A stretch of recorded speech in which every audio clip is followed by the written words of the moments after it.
大家又話我嘥嘅事啊！雙擎嘅剎車線性法學習未通過，係咪只要可以更換總泵咧？其實唔使嘅。嗱，呢台車咧就係專程過嚟搞呢個線性法學習未通過噶啦。咁啊，其實你好似呢啲嘅異樣都係4啊，保唔住啊，所以佢就學習唔過。我哋只需要拆呢個總泵出嚟，換咗啲密封圈，再重新調試啲數據就可以噶啦。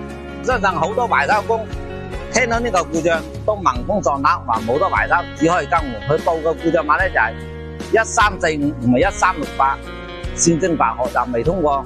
咁啊，依家呢台車又開咗過嚟啦，佢啊問人成個香港冇個價單同佢整。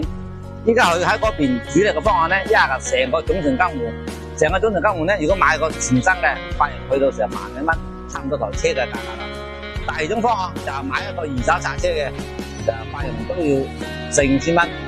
咁啊，如果你買個二手嘅，同可能用冇幾耐又係出現咁嘅問題。咁啊，佢而家直接開咗台車過嚟啦。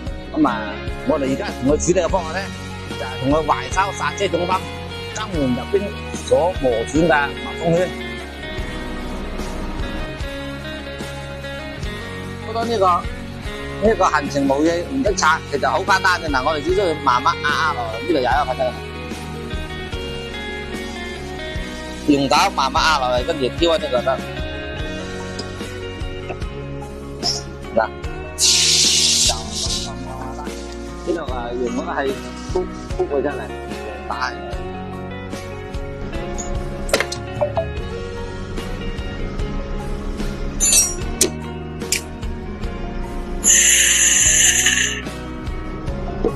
得啊！就喺入邊非常之邋遢，睇到未？就係呢啲邋遢啊，邋遢嗰個導致到呢個發牌、發卡多啲。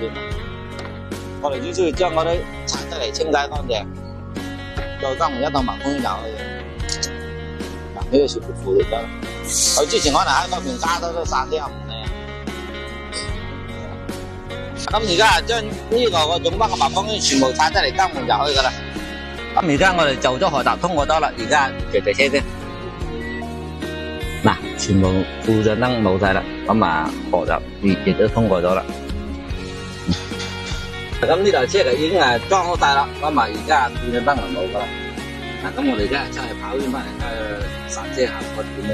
以前個剎車佢一踩少少嗰時係有咁大，而家冇得踩嚟都好長。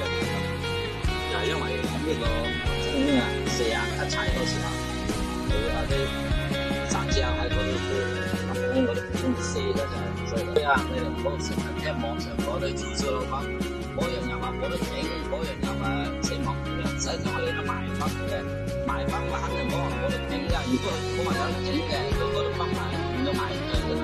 佢哋啲車啊，只要有故障碼嘅，佢就係有維修。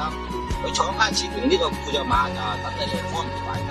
你報呢個 C1391轉啊，你就節流，你就係整嗰啲節流嗰啲就可以㗎啦。之前呢台車咧，佢就係為咗我節流去做呢個維修，佢講唔到啊，用咗啊千六百個錯入去中國，咁我哋而家將佢密封全部更換得啦，有啦，而家有可以嗱，咁而家車又試好咗啦，剎車效果非常之良好，咁啊可以揸車俾車主㗎啦。